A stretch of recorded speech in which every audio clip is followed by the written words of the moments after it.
Hello everyone and welcome to another high elo game of Age of Empires. Today we're standing atop the parapets getting ready to watch El Matador playing as the Bengalis in red take on FreakinAndy playing as the Vietnamese in green.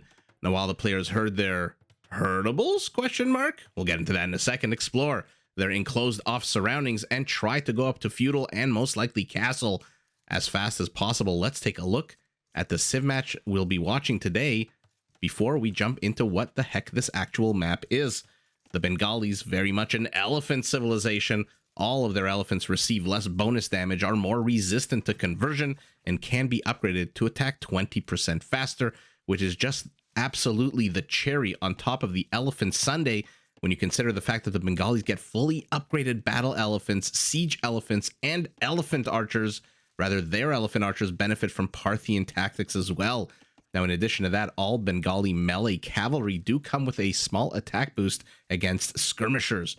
Now, to support these slow, easily converted units on the field of battle, Bengali monks come with a nice +3/+3 armor boost, and their unique unit, the Rata, is one of the most versatile, but also one of the most hated units in the game. This is a chariot unit that can switch between ranged and melee modes.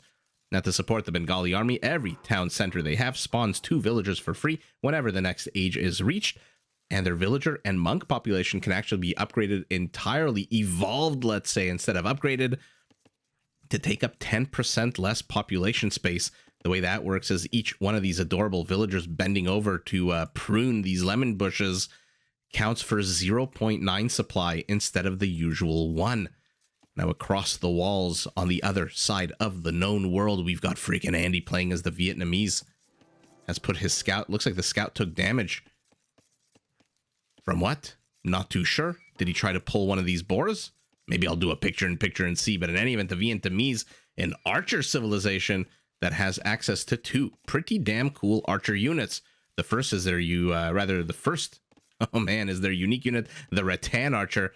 This is the second fastest foot archer in the game. Comes with a decent attack and a massive amount of pierce armor. Think Huskar level, which makes it very hard for enemy archers to kill it. The second is their other unique unit, the Imperial Skirmisher. This is a better armored version of the Elite Skirmisher. Comes with a higher attack and bonus against foot archers and cavalry archers.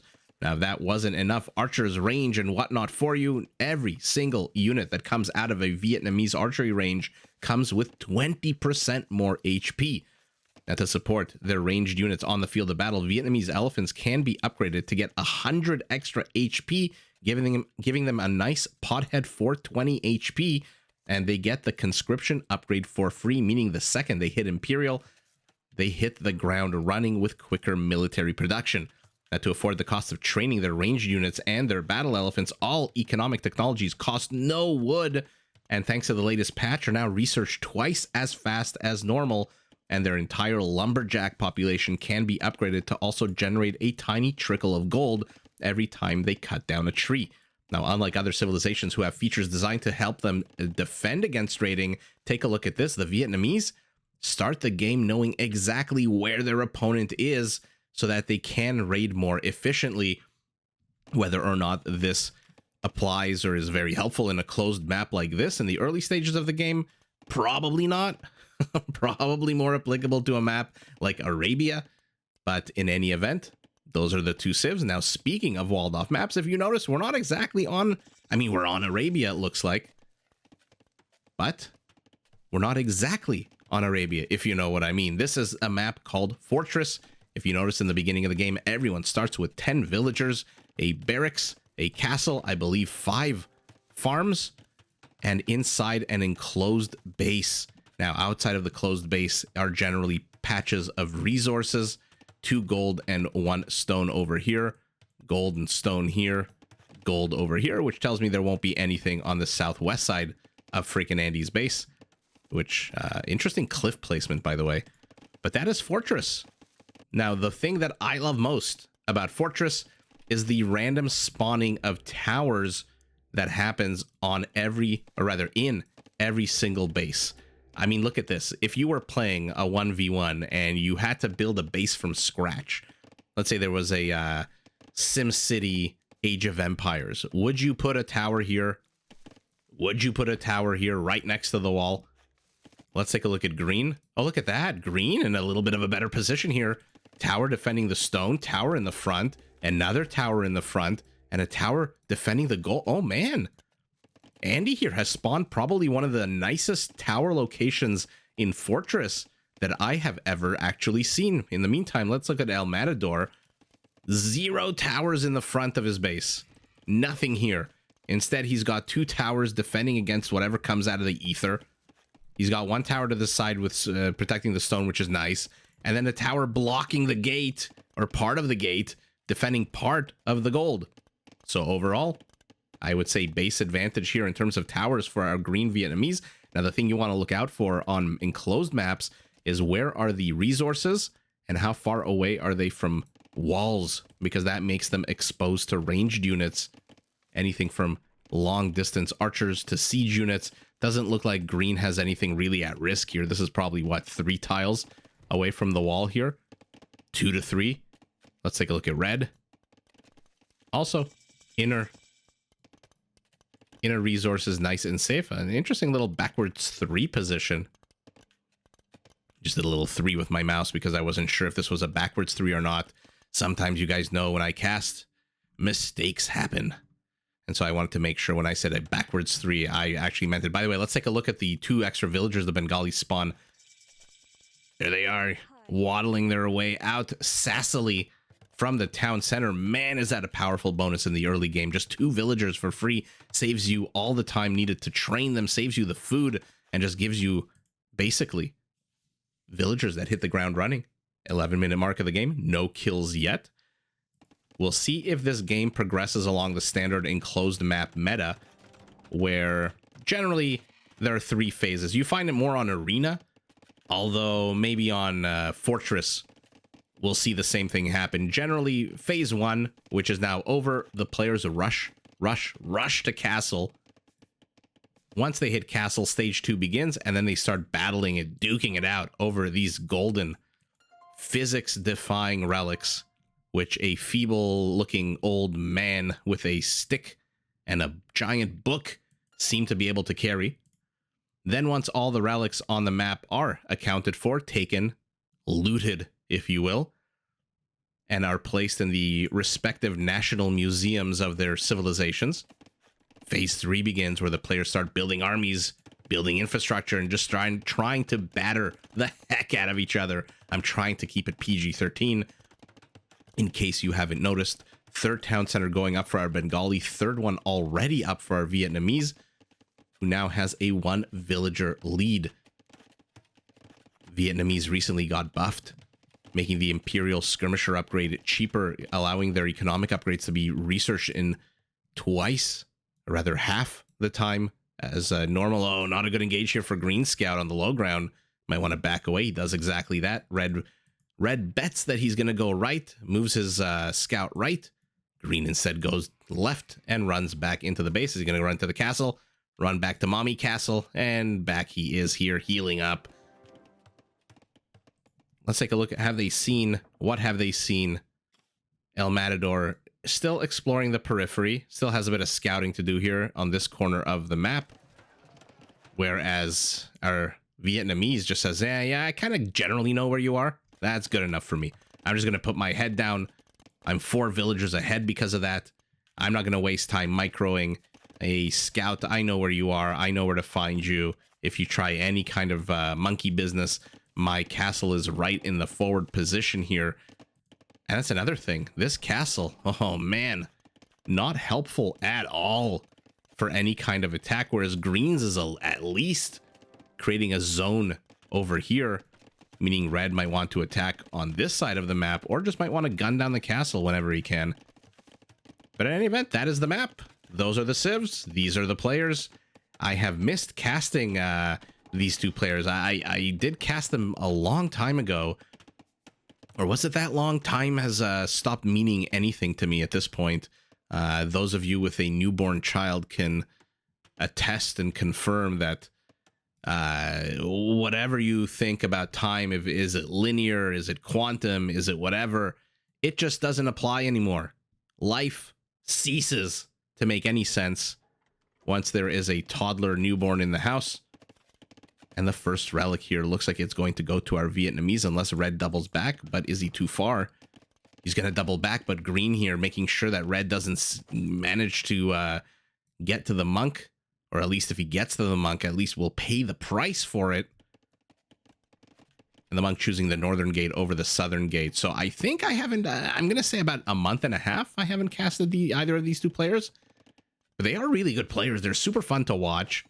And again, red takes the high ground over green, but green notices it this time. Andy, fool me once, he says, shame on you. Fool me twice, shame on me. And now he's the one chasing away. Oh, man. El Matador. Every time I see El Matador, I always think of the, I know El Matador is in Spanish, but there's this scene in Mickey Blue Eyes where Hugh Grant visits his, was it, I forget, girlfriend or fiance. No, don't go in there. Oh, look at that. Beautiful snipe. And manages to get out. I thought the gate would close behind him, but no. Quick maneuvering here out of freaking Andy saves his scout from being trapped. In any event, I remember when Hugh Grant goes to his girlfriend's or fiancés or wife's, I don't remember what she was at that point in the movie. I think it was early on, to her dad's restaurant played by James Caan. And it's called the Trattoria. And he asks her, why is it called the Trattoria? That means the Trattoria. And she has no clue why. I don't know why that's a story, but every time I see El Matador, the Matador, oh yeah, oh yeah. You want to tether your quickest moving unit to your slowest moving unit. And then look like your Ace Ventura in slow motion here. And in the meantime, though, didn't really travel that far, so I made a big deal out of nothing. Here we go. Ratas are out in melee mode. They're going to catch the villager, but was this a big distraction? Was this villager just here to distract to make sure red didn't see anything? Because red can't see this, right? The walls don't have that much vision. No, not that much line of sight, but if he ventures out with the monk, he's got to be careful. He doesn't want to draw the ratas in. The castle isn't that far along, 53%. Maybe wait till it gets to 70, 80. The rattan archers are out too. So this is exactly what I was talking about. Phase 2, forget Phase 2. Our Vietnamese took one relic, says, you know what?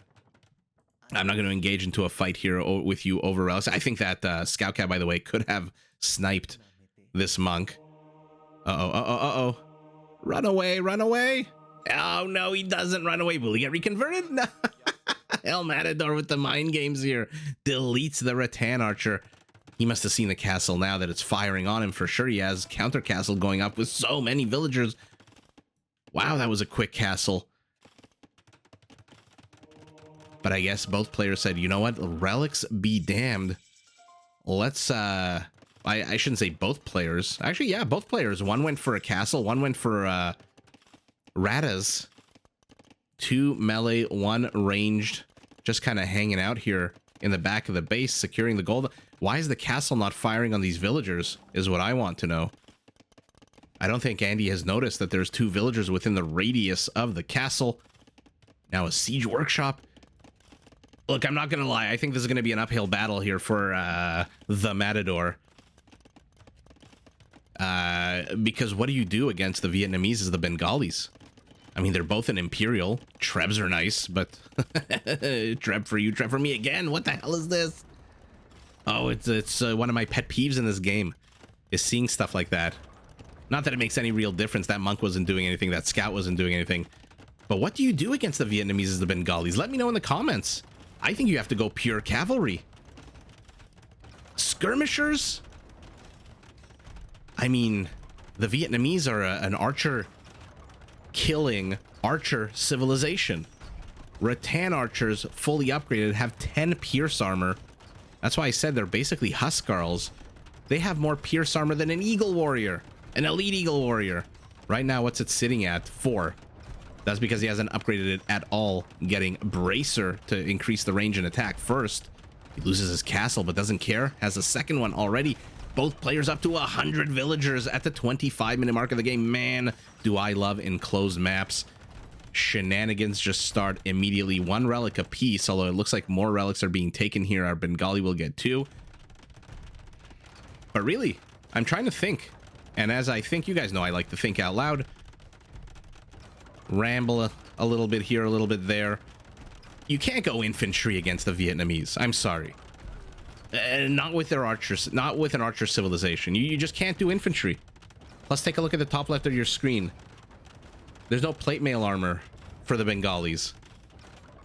So they are very, let's put it like this. They shouldn't go infantry. Should you go ranged? Archer? No. You can't beat out a rattan archer with skirmishers. And especially if he decides to go skirmishers himself, he's got the elite version. Imperial version to your elite. You have to go cavalry, right? The Bengali, remember, their melee cavalry does... Oh, why did you step into the castle firing zone? Oh, yo, yo. Treb here to the north, gonna shell away at this town center. Yeah, I think he's got to go cavalry. Saying that, how many stables does he have, if any? 2 archery ranges. I don't see a single stable. Oh, no.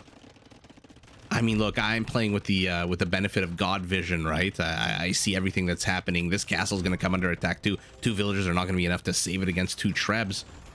And this is a lot of skirmishers. I guess El Matador just says, you know what? I know I can't beat you one-on-one, individual unit to individual unit, so I'm just going to clump up an army. 29 to your 17. Town center does fall. This castle is still up. El Matador spending a lot of stone. Both players getting ballistics. I think you have to go cavalry. Sorry, I know I sound like a broken record sometimes.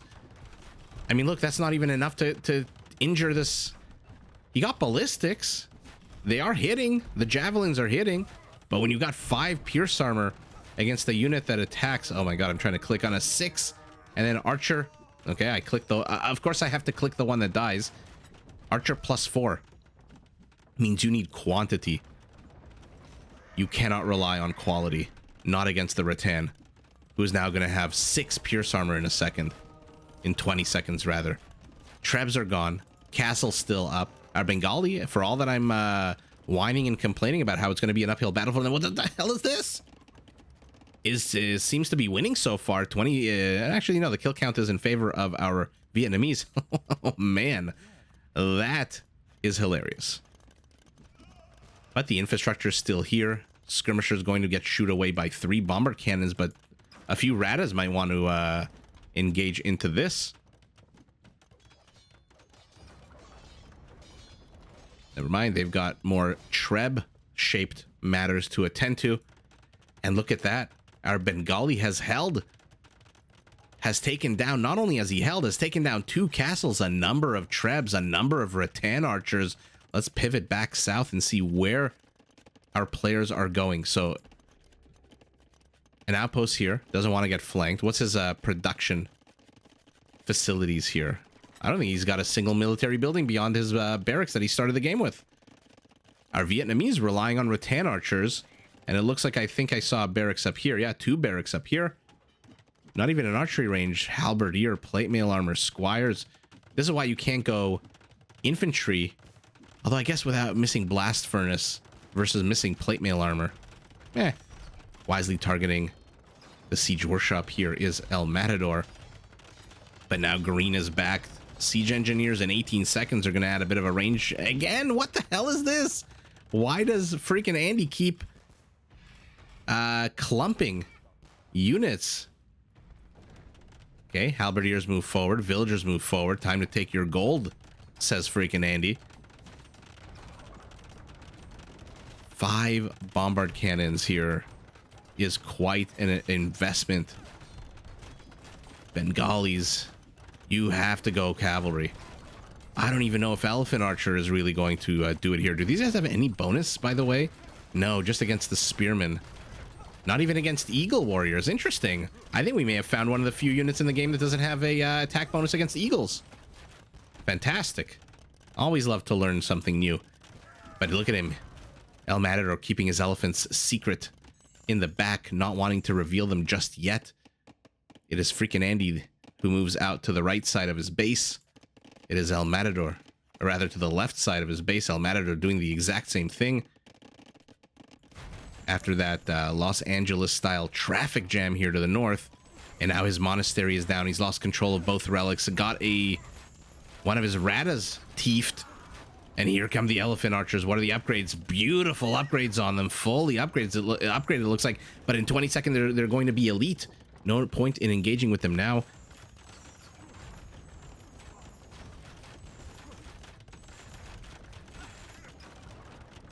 And now they are elite. Take a look at those stats. Not the strongest of attack, basically a longbow. But unlike a longbow, these guys come with 300 HP. But they are slow, they are chunky, they are susceptible to these bombard cannons. What's their blast radius? With the 0.4 or 0.5?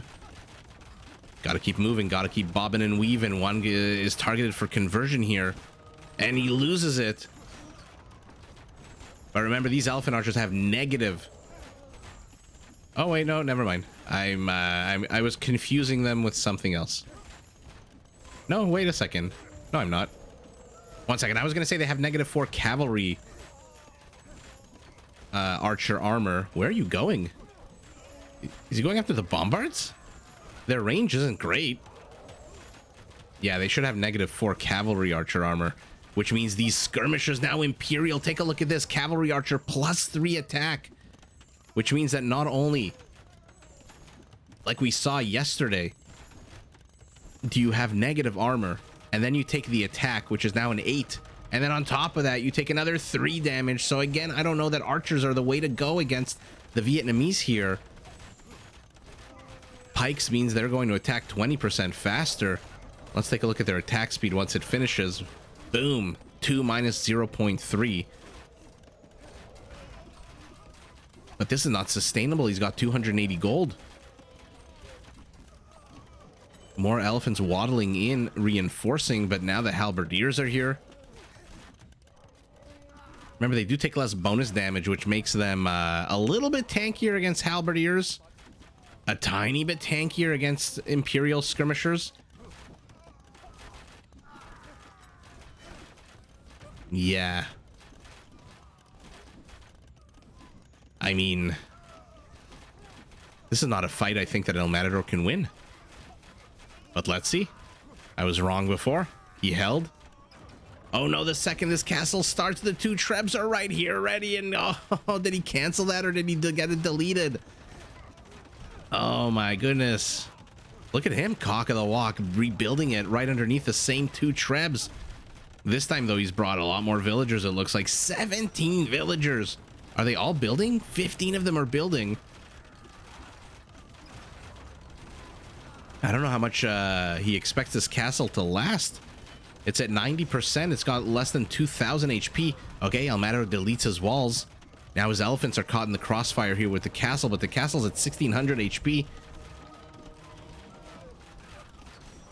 This is absolute bedlam here between the players. Another elephant goes down to a convert, even though remember the Bengali elephant units are more resistant to conversion. And the castle falls a second time in the exact same location. And our Vietnamese is slowly but surely being pushed back by a lot of skirmishers. Okay, he's got 35 skirmishers here. 27 Imperial skirmishers, though. This pushback might be temporary. What are you? You're a castle shooting down an outpost. So both players here expanding to the sides with a number of outposts and spotting structures. And yet the real battle continues to be focused straight in the dead middle of the map, which makes my job a little bit easier. Shouldn't really call this a job. This is just so much fun. Kill the villager, kill the villager. Slowly but surely he does kill the villager. Now the elephants have to retreat. Another chunky boy gets lost to a convert, but look at how quickly the skirmishers destroy these elephants.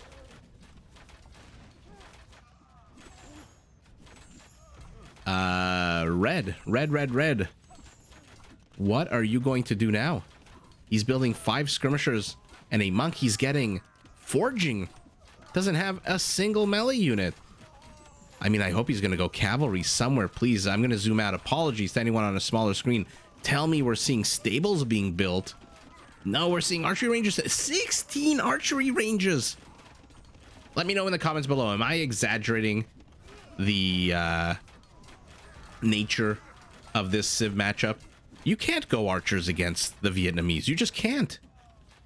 I mean, maybe some archers, but definitely not skirmishers, not elephant archers. Okay, elephants running around. Another relic getting taken by our Bengali. Let's see. Outpost, outpost. He's building a defensive castle here. An aggressive castle out of green over here, though.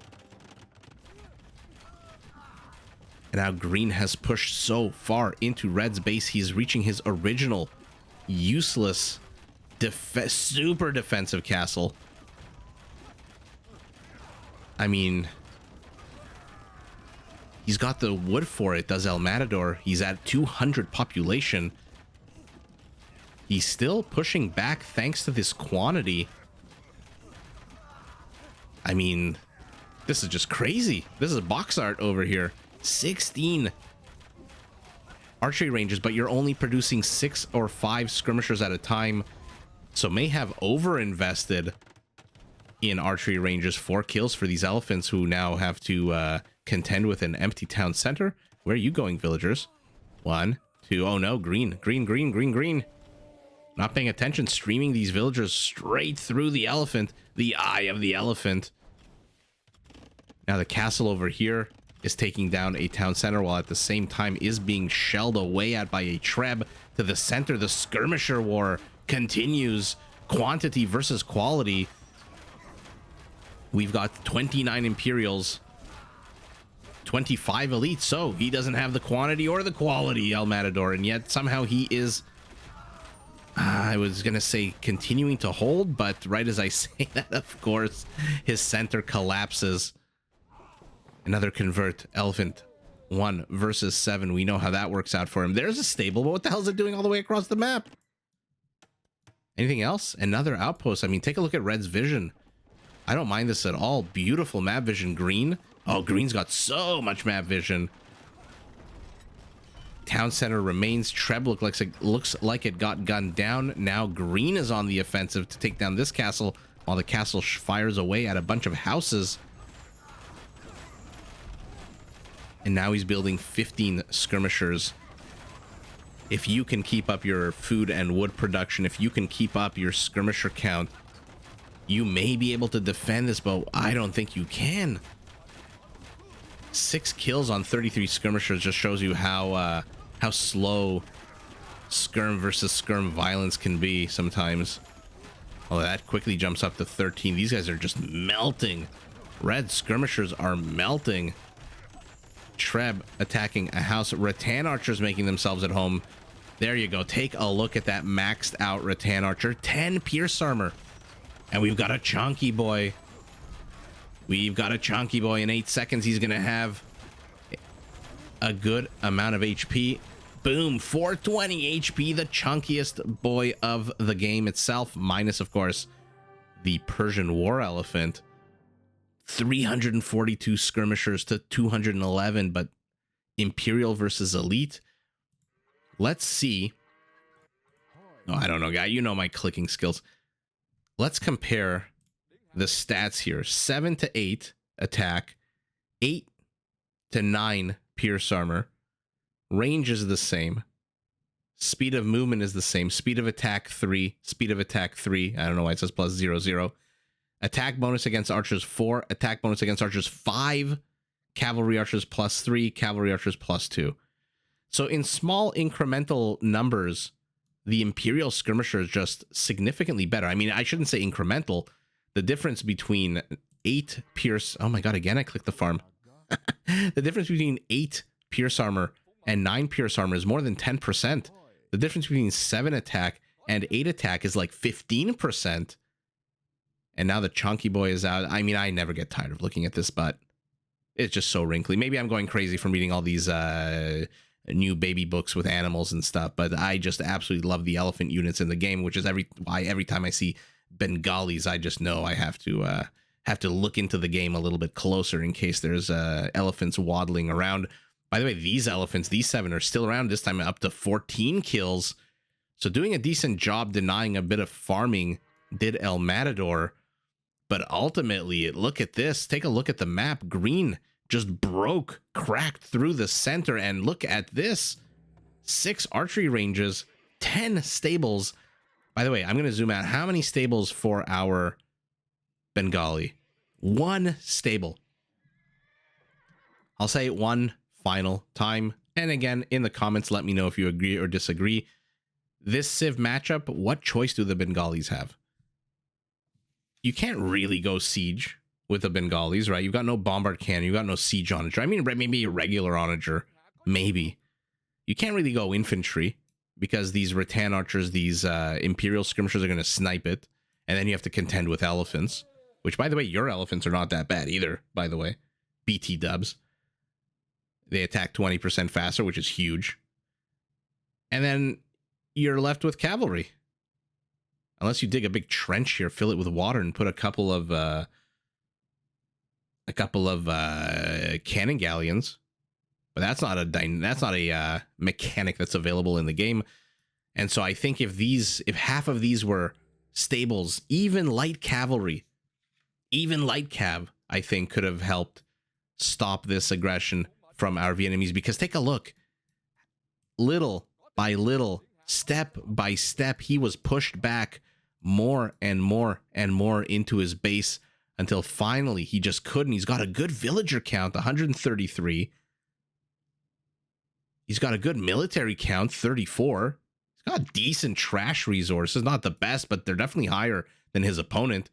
Although I shouldn't say that. His opponent's busy building 21 elite battle elephants. In a second will be kind of maybe fully upgraded, but not really.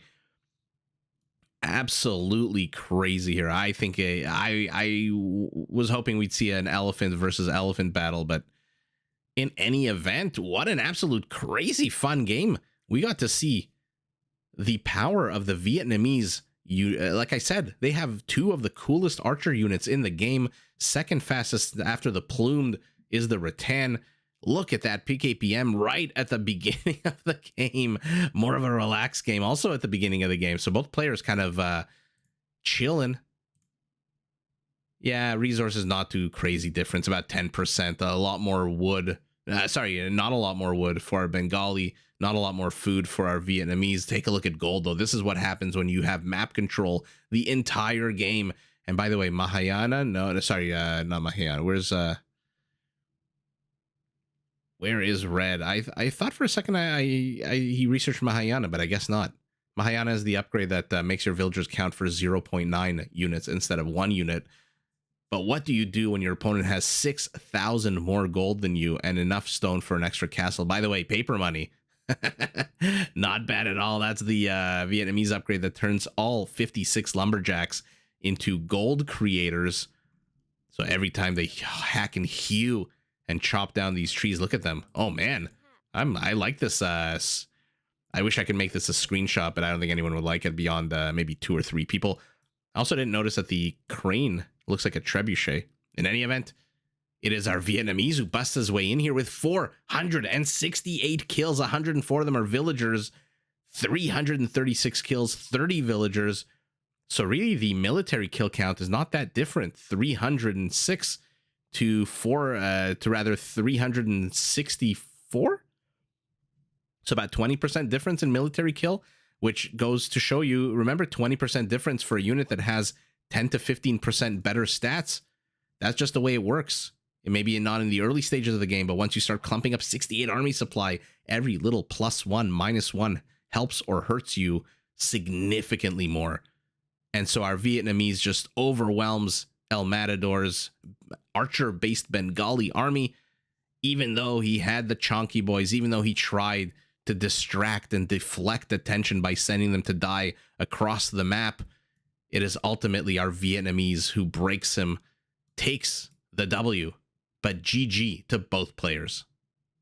Did you enjoy this video? Check out these other clips and make sure to subscribe and enable notifications so that you're notified of my latest uploads.